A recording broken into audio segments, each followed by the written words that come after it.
Bienvenue dans Monopole Midi. Mais gros point cap domine actualité à Éléonore Desvallons en Bacorde, directeur général caisse assistance sociale la jeune arrestation jeudi 30 janvier 2025 c'est agent direction centrale police judiciaire de CPJ qui foqué DGCAS là. Arrestation en fait dans zone Pont-Morin dans commune Port-au-Prince. Attaque à gang criminel vivant ensemble mené contre commune Kinskov. Pour le ministre l'en dit il pas comprendre comment force l'audio fait pas guettant empêcher sa arrivée à le service intelligence primative ministère justice ak intérieur te gen alerté yo sous menace bandi au affaire. Alex Didier Fizeme fait remarque ça pendant une gros réunion stratégique li te gen hier jeudi ak diverses autorités yo qui formé CSPN. Les professeurs annoncé force l'audio prêt à la recevoir moyens qui nécessaires pour yo croiser et puis démanteler gang yo. Atelier sous validation plan préparation contre crise sécurité alimentaire Boutaillère jeudi 30 janvier 2025 pendant 2 jours plusieurs jeunes étaient réunis pour discuter sur solutions qui capotaient pour résoudre crise alimentaire qui a ravagé pays. Sous-secrétaire général des Nations Unies pour Europe, Asie centrale et Amérique qui trouvé actuellement en Haïti. Pour occasion, Miroslav Djenka rencontré jeudi ça, conseiller président Fritz Alphonse Jean et puis premier ministre Alex Didier Fizeme. C'est en total 17 840 Haïtiens illégaux autorités dominicaines rapatriés pendant le mois de décembre 2024. Il y a 4 204 autres compatriotes forcés de tourner en Haïti pendant qu'ils ont essayé de traverser les frontières. Chef Sayo sorti dans le dernier rapport GAR publié hier jeudi 30 janvier 2025. Voilà, c'est pour ça avec un pilote qui pral fait essentiel. Monopole Midi pour aujourd'hui. Arrêtez branché n'a venir.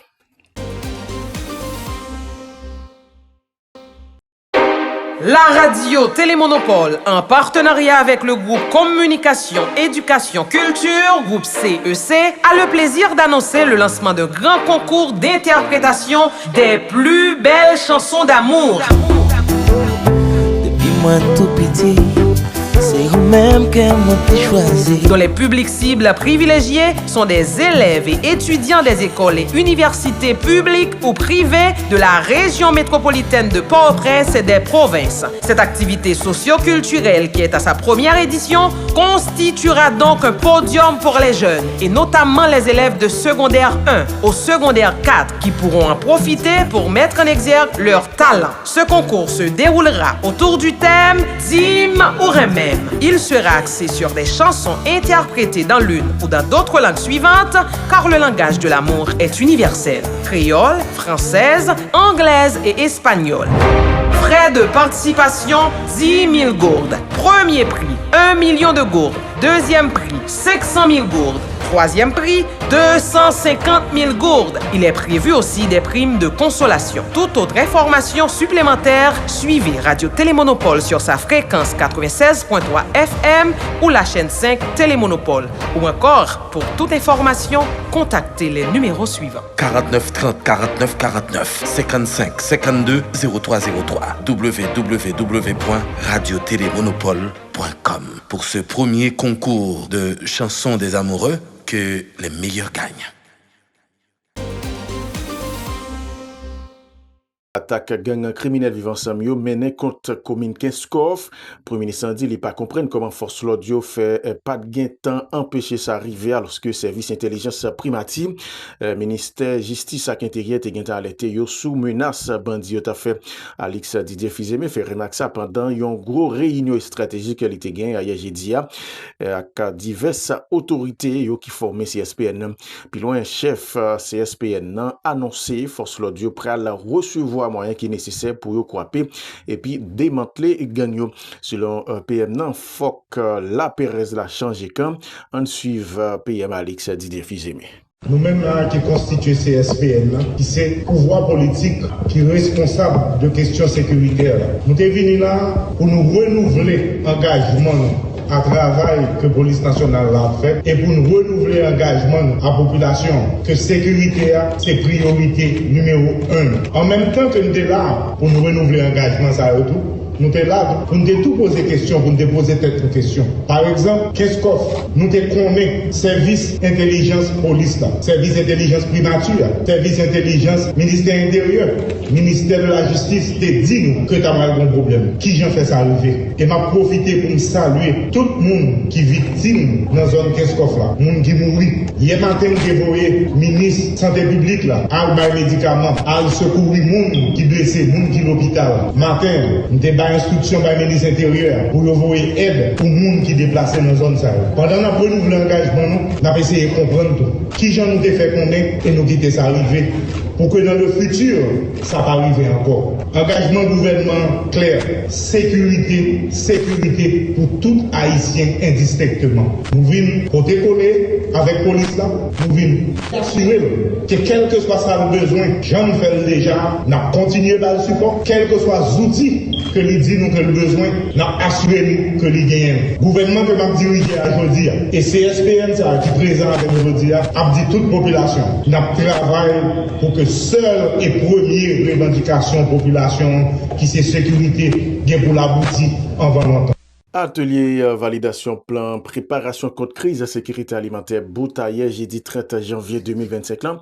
Pendant 2 jours, plusieurs jeunes étaient réunis pour discuter sur solutions qui apportées pour résoudre la crise alimentaire qui a ravagé le pays. Conseiller président Louis Gérald Gilles qui était intervenu dans l'activité ça déclaré l'État prêt à mobiliser toutes les ressources pour combattre le phénomène ça.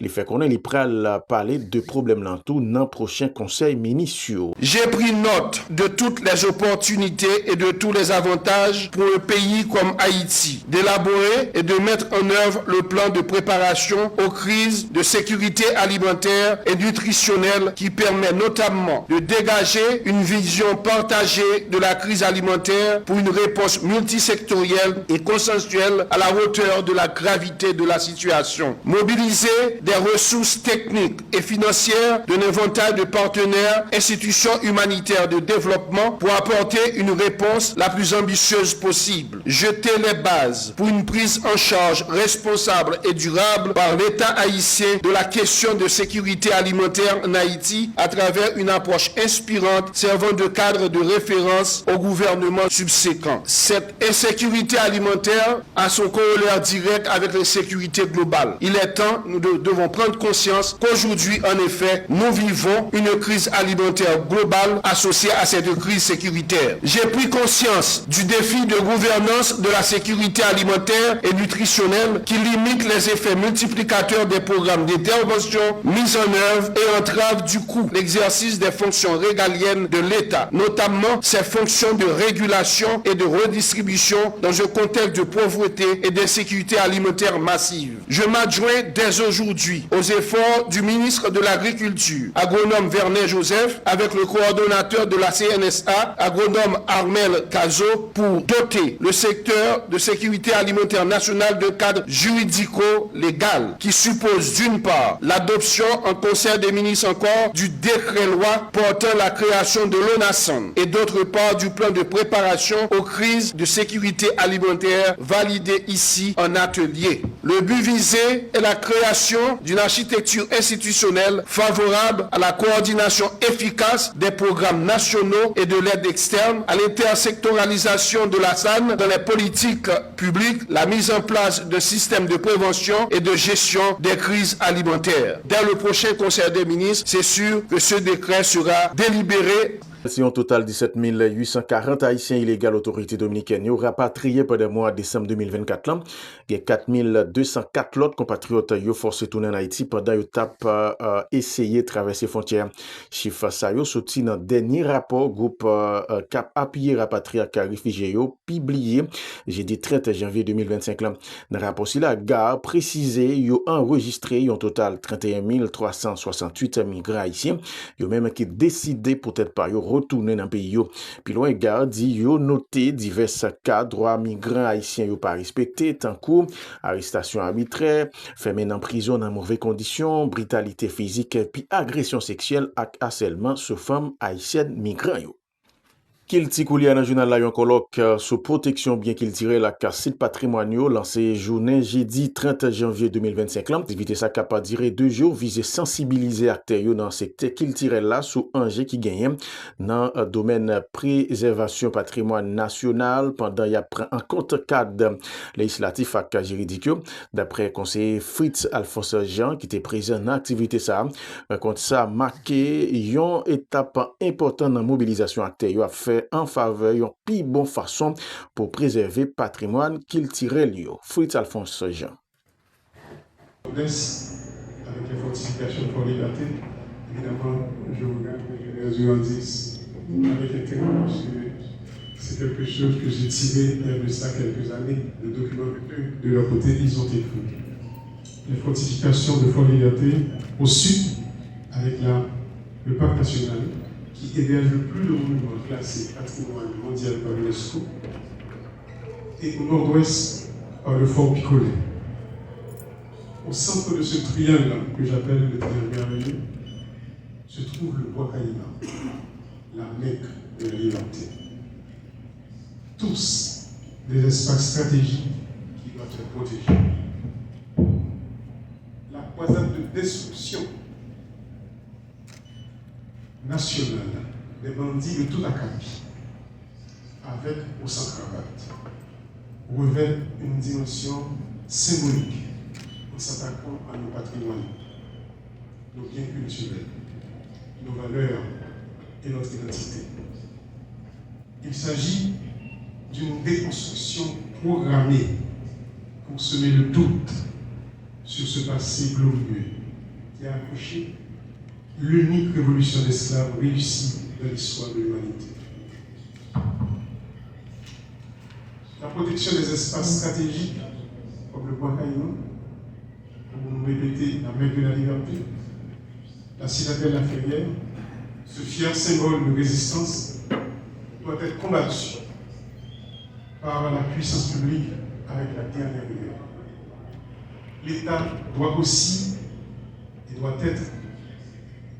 réaliser des activités de sensibilisation pour promouvoir l'importance du patrimoine, et ce, dans une dynamique de développement touristique et création de richesses.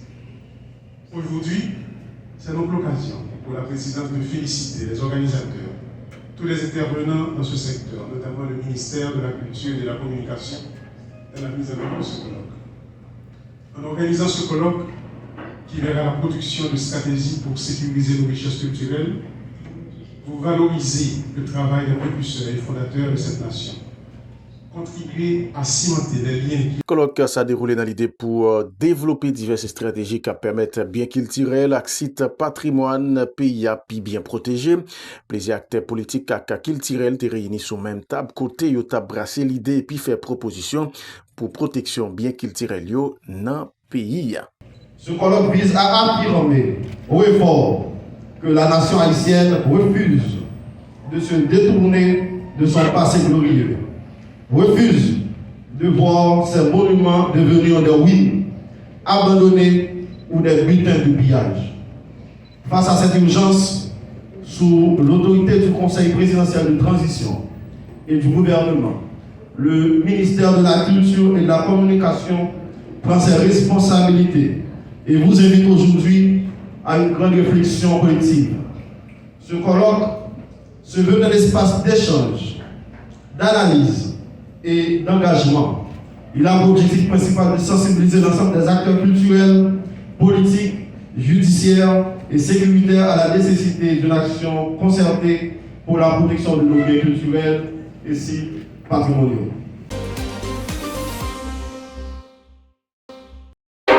La radio Télémonopole, en partenariat avec le groupe Communication, Éducation, Culture, groupe CEC, a le plaisir d'annoncer le lancement d'un grand concours d'interprétation des plus belles chansons d'amour. Depuis moi tout petit, c'est vous-même que moi t'ai choisi. Dont les publics cibles privilégiés sont des élèves et étudiants des écoles et universités publiques ou privées de la région métropolitaine de Port-au-Prince et des provinces. Cette activité socio-culturelle qui est à sa première édition constituera donc un podium pour les jeunes et notamment les élèves de secondaire 1 au secondaire 4 qui pourront en profiter pour mettre en exergue leur talent. Ce concours se déroulera autour du thème « Dîme ou remède ». Il sera axé sur des chansons interprétées dans l'une ou dans d'autres langues suivantes car le langage de l'amour est universel. Créole, française, anglaise et espagnole. Frais de participation, 10 000 gourdes. Premier prix, 1 million de gourdes. Deuxième prix, 500 000 gourdes. Troisième prix, 250 000 gourdes. Il est prévu aussi des primes de consolation. Toute autre information supplémentaire, suivez Radio Télémonopole sur sa fréquence 96.3 FM ou la chaîne 5 Télémonopole. Ou encore, pour toute information, contactez les numéros suivants. 49 30 49 49 55 52 0303 www.radiotélémonopole.com. Pour ce premier concours de chansons des amoureux, que les meilleurs gagnent. Dans ces moments pour nous recevoir et correspondant nous pour nous regarder comment quelques villes provinces hier pour matin. D'abord on a démarré dans Cap Haïtien avec Fosselin Joseph. Fosselin, dis-nous comment Cap Haïtien hier pour aujourd'hui. Tout le monde déjà dans la rue pour vaquer à occupation bien entendu, puisque jeudi c'est jour vendredi en pile monde déjà a quitté ville Cap Haïtien pour aller et d'abord pour aller acheter marchandises, mais faut que nous disions Gédéon Delva gagnent habitants cap vivent dans localité Limbé, alors dans commune Limbé qui plaignait en pile à cause de tronçon route qui relie Cap Haïtien Limbé dans mauvais état. En pile c'est marel pour machine jouée pour rentrer dans la ville Cap Haïtien alors que gagné TPTC qui là qui pas faire rien. Nous avons cité pour parole moun Lembe qui te relé nous dans téléphone, il fait connaître que si toutefois TPTC pas mettre main dans route ça d'ici semaine cap venir, eh bien yo a paralysé route là, yo a bloqué pour que TPTC vienne passer main dans route là. Yo pas besoin yo asphalter mais depuis yo passer rouleau sous lui yo fait enterbattu, yo a satisfait quand même. Eh bien, nous sommes capables de dire sur le plan sécurité, ville Cap Haïtien en forme, pas rien de grave, nous sommes capables de signaler. Nous allons aller dans la troisième ville paysan, nous allons regarder comment au cahier pour matin, c'est avec Roseberta Denista. Et ça, nous sommes capables de signaler encore, c'est dans la question de justice. Il y a un commissaire gouvernement au Kaila, M. Pierre Elliott Paul, qui a annoncé une assise criminelle avec assistance jury qui est supposé démarrer dans le mois de mars 2025. Là. Commissaire a annoncé qu'il y a plusieurs mesures qui prend pour combattre détention préventive prolongée, tant que paquet a fonctionné 24/24, même Jacques tribunal de paix. Commissaire gouvernement Elliott Paul dit déjà chita avec paquetier au juge de paix pour montrer la nécessité pour le travail pour capable combattre détention préventive prolongée. Il souligne qu'il y a des gens qui ont 15 ans à coordonnance dans la prison civile locale qui pas capable de juger. Faut que nous soulignions tout, il y a plus passé une dizaine d'années depuis assise criminelle avec assistant jury pas jamais réalisé dans la juridiction au CAI. C'est là que nous avons mis un bout avec Monopole Midi pour aujourd'hui. Merci tout le monde qui t'a suivi. Nous avons rendez-vous lundi pour l'autre édition.